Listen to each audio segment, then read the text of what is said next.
from NEET 2021.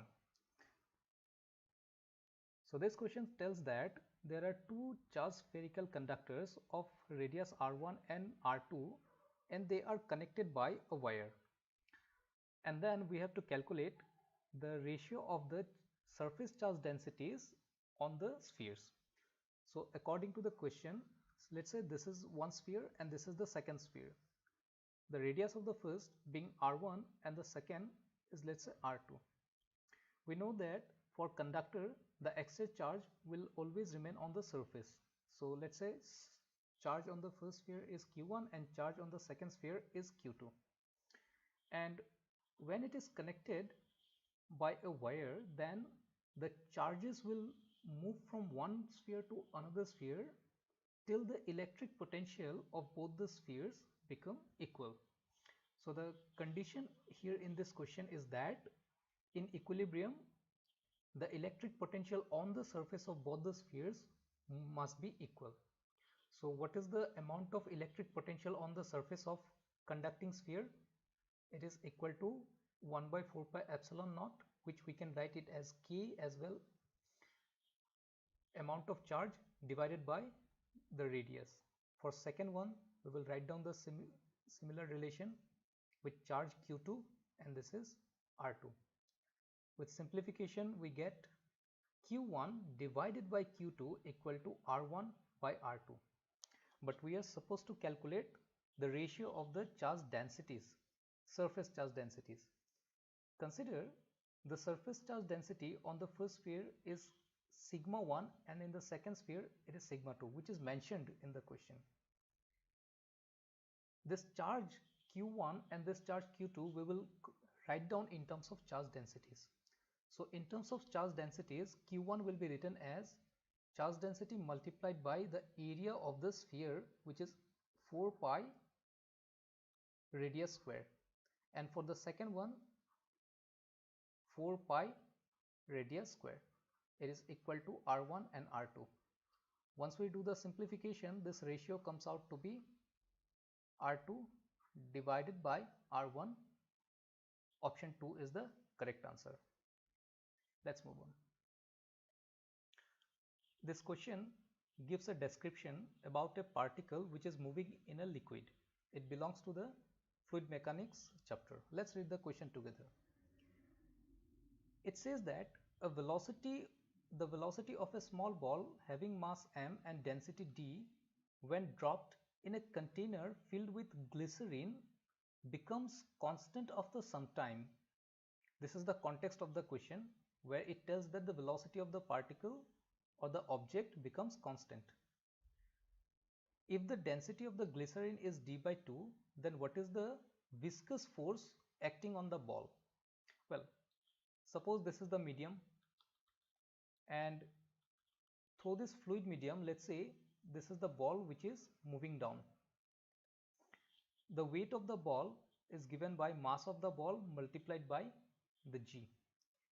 Since we are dealing with the fluid mechanics, we are aware that in fluid mechanics density and volume plays very important role, and thereby let us consider that the volume of this particular object is equal to V and density of the object it is already mentioned as D, which means that mass is equal to volume multiplied by density, and thereby this weight should be equal to VdG. Now according to the question, since it is moving down, three forces will be acting, right?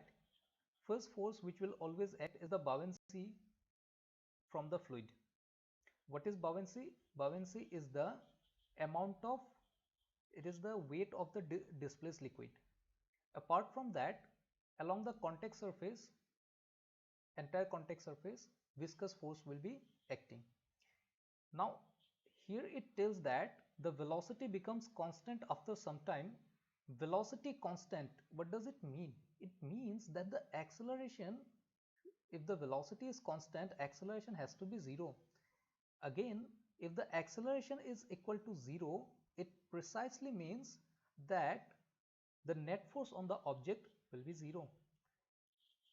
And from here we can conclude that this weight of the body must be balanced by the viscous force and the buoyancy. Now, what is buoyancy? Buoyancy, as I told you, it is the weight of the displaced liquid. Weight means mass multiplied by acceleration due to gravity. Now, what is the mass of the displaced liquid? Mass means volume.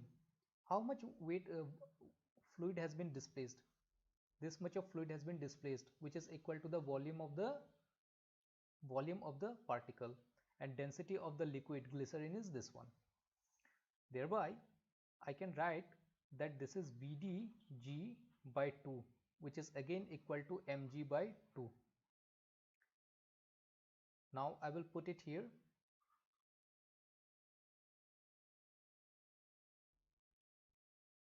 Mg by 2, and once I do the simplification, it gives me that the viscous force is equal to mg divided by 2. So option 1 is the correct answer. Let's move on. A situation is described in this particular question. It is well-known description. Let's read the question together.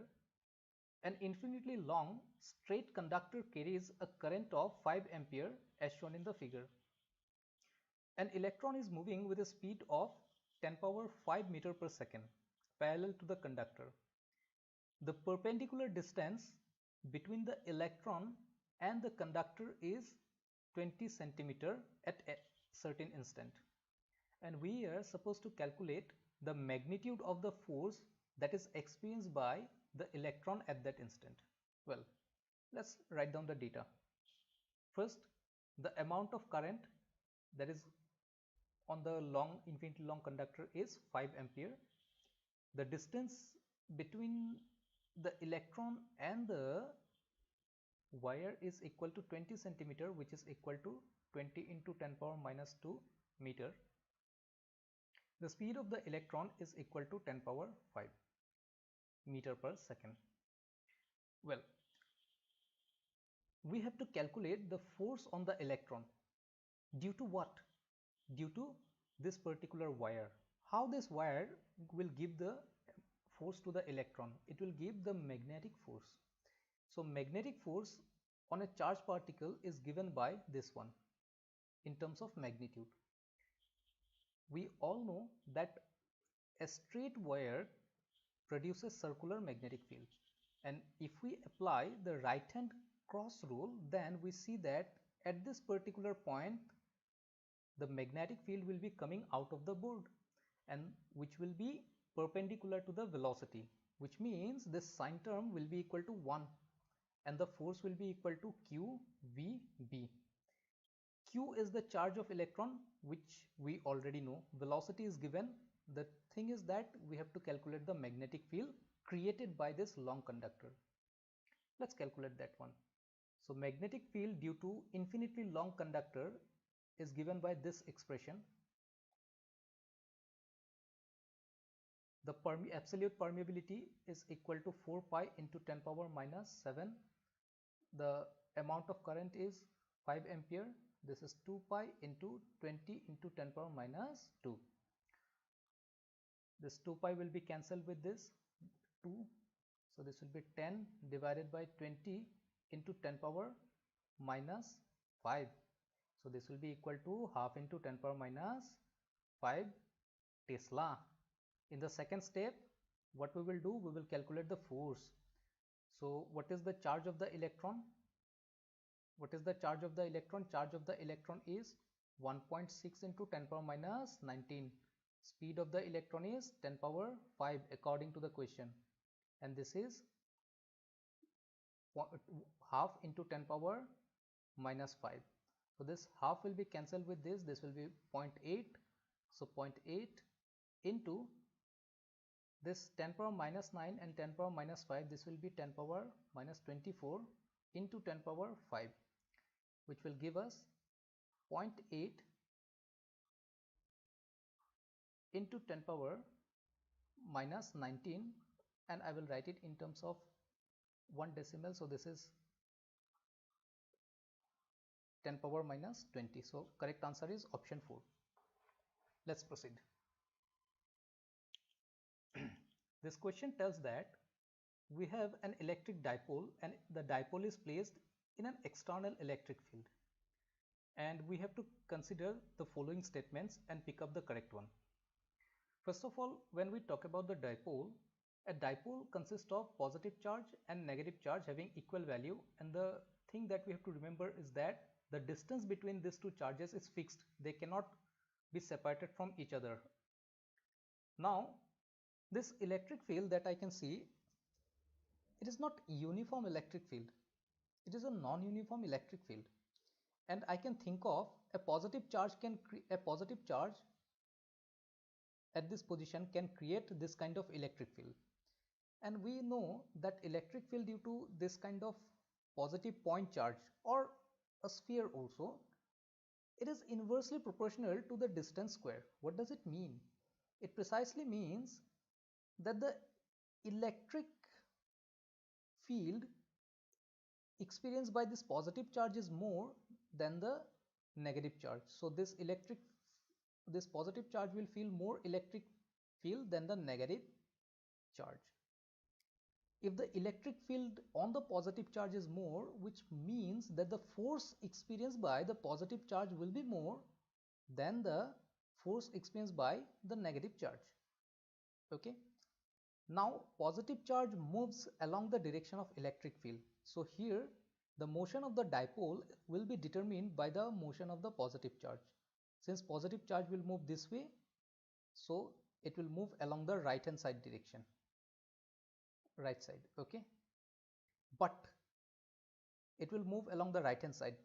But the options carry one more term. It is called the potential energy.